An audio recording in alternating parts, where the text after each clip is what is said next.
मछली बनाया, नहलाया धुलाया, चचरी में सुलाया, कफन का कपड़ा गला से नीचे ढक दिया, छोटा सा बांस का टुकड़ा में फेविकल लगाकर बोला करके मुंह में सीधा करके चिपका दिया और जरा सा रामगढ़ बाजार घुमाने के लिए ले गया। राम नाम सत्य है, सबका यही गत्य।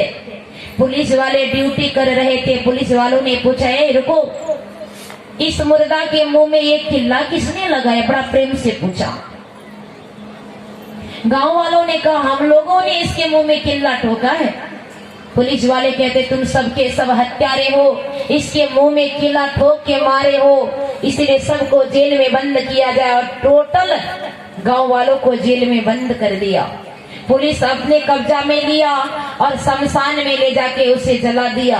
गांव वाले जेल में रोने लगे कि यह बोला कर जीते जी दुख दिया तो दिया, मरने के बाद में जेल में घुसा के चला गया। ये कैसा है संसार का रिश्ता? संसार में कोई अपना हितैषी है तो वह गुरु है। हमारे गुरु महाराज कहते, गुरु ही तो है, गुरु पितु है, गुरु ही जीव के मितु है, गुरु सम कोई नहीं दूजा, जो जीवों को उद्धारा है। इस जीव के उद्धारक संसार में कोई है तो वह गुरु है। इसलिए हम आप सतयुग के पंडाल में आए हैं। हम आपके अंदर सत्य विचार होना चाहिए और इसी सत्य विचार को सदैव अपने जीवन में धारण कर लेंगे तो कभी भी हम आपके जीवन में कलयुग सवार नहीं हो सकता। कली का प्रभाव हम आपका कुछ भी बिगाड़ नहीं सकता। हमारे गुरु महाराज कहते हैं, गुरु हरि चरण में प्रीति हो, युग काल क्या करे, कछुए की दृष्टि दृष्टि हो, जंजाल क्या करे, और सतव्रत में दृढ़ आप हो, कोई श्राप क्या करे, सत्संग गढ़ में वासो, फिर भव पास क्या करे। पर पंडाल से बाहर निकलते ही हम आप त्रेता युग में चले जाते हैं। थोड़ा घर का रास्ता पकड़ते हैं तो द्वापर में आज जैसे घर पहुंचते हैं तो कलयुग हम आपके कपार में ठोकर मारना शुरू कर देता। बेटा का ताना, बेटी का ताना, पुतों का ताना, है ना, माई का ताना, पत्नी का ताना, पति का ताना, बच्चों का तान से लोग परेशान हो जाते। ऐसे परेशानियों से हम बचना चाहते। मेरे कहने का भाव ये नहीं कि आप घर गृहस्थी को ही छोड़ दो, नहीं भैया, घर गृहस्थी को मत छोड़ो, घर में ही रहो।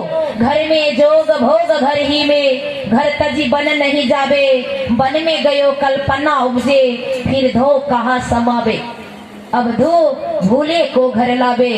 घर में रह करके भी आप संत हो सकते हैं, आप बाबा बन सकते हैं, पर आप बाहर निकल गए और आप साधन भजन नहीं करोगे, संत मत के अनुकूल, गुरु के अनुकूल नहीं चलोगे तो आप बाबा होकर के भी दुनिया का इतना हवा खाओगे जिसका ठिकाना नहीं होगा।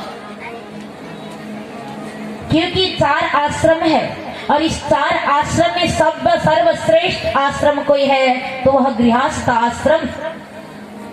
सबसे सर्वश्रेष्ठ आश्रम गृहस्थ आश्रम को कहा गया है। आप गृहस्थ आश्रम में रह करके भी प्रभु का भक्ति भजन कर सकते। पर बहुत सारे लोगों के मन में होता है, यदि हम घर छोड़ के चले जाएं तो हो सकता हम साधना ज्यादा करें। भाई, अब घर में ही रहो, पर हाँ, आपके घर का वातावरण भी अनुकूल होना चाहिए। यदि आपके विपरीत आपके घर का वातावरण है तो आप साधना तो पक्का नहीं कर पाओ।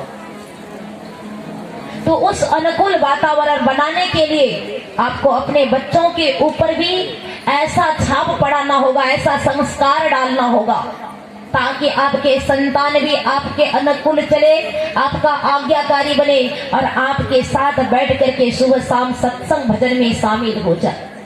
तो फिर वह घर घर नहीं, वह घर तो मंदिर हो जाता। क्योंकि शुभ कर्मों से किसी की झोपड़ी पर चिराग जलती है, शुभ कर्मों से किसी के नाम पे जय जयकार होती है, अशुभ काम करो तो महलों पे हाहाकार मचती है और नामों पे धिक्कार हो जाता, धिक्कार हो जाता। हम आप सत्संग योग में बहुत सारे संतों के मुखारवंत से सुनते होंगे। मैत्री उपनिषद में मृता मोहमयी माता जातो बोधमय सुतः सुतक द्वै संप्राप्तो कथं संध्यामोपासमहे। जब तक हम आपके अंदर मोह रूपी रहेंगे तब तक हम आप अज्ञानता के दुनिया में दौड़ते रहेंगे। जब हम आपको बोधमय पुत्र का जन्म होगा, ज्ञान हो जाएगा कि नहीं, हमें बाहरी संसार के पीछे नहीं, हमें आंतरिक जगत की ओर ही दौड़ना चाहिए। जब आंतरिक जगत की ओर दौड़ेंगे तभी हम आपको वह शाश्वत सुख मिलेगा। मैं आज सुबह भी आप लोगों को सुना रही थी, सगुन में ब्रह्म होता है, सगुन साकार ससीम रूप है। हमें तो जानना है असीम अजन्मा अगोचर सर्वव्यापक और सर्वव्याप्तों के भी परे के तत्व स्वरूप को। उस तत्व स्वरूप को हम आप जानना चाहते हैं तो हमें संतों के सानिध्य में ही जाना होगा। सदगुरु से सदयुक्ति को सीखनी होगी और दृढ़ आसन में बैठना होगा। दोनों दृष्टिधारों को जोड़ना होगा और बाहर नहीं, हमें भीतर झांकना होगा। जब हम भीतर ताकेंगे और झांकेंगे तो हमारे गुरु महाराज कहते, निज कायागढ़ में ए न महल होए, आपन घर पत पाए, चलु चलु यही पत, हाकत दृष्टि रथ, धनी सत गुरु बतलाई। ऐसे सच्चे सदगुरु जब मिल जाएंगे तो जीवन निहाल हो जाएगा। यदि किसी भूल बस झूठे को पकड़ के बैठे हैं भैया तो याद रखेगा द्वार भी नहीं मिलेगा और गुरु चेला दोनों नरक में ठेलम ठेला करेगा। सुनते हैं एक भजन के माध्यम से हम।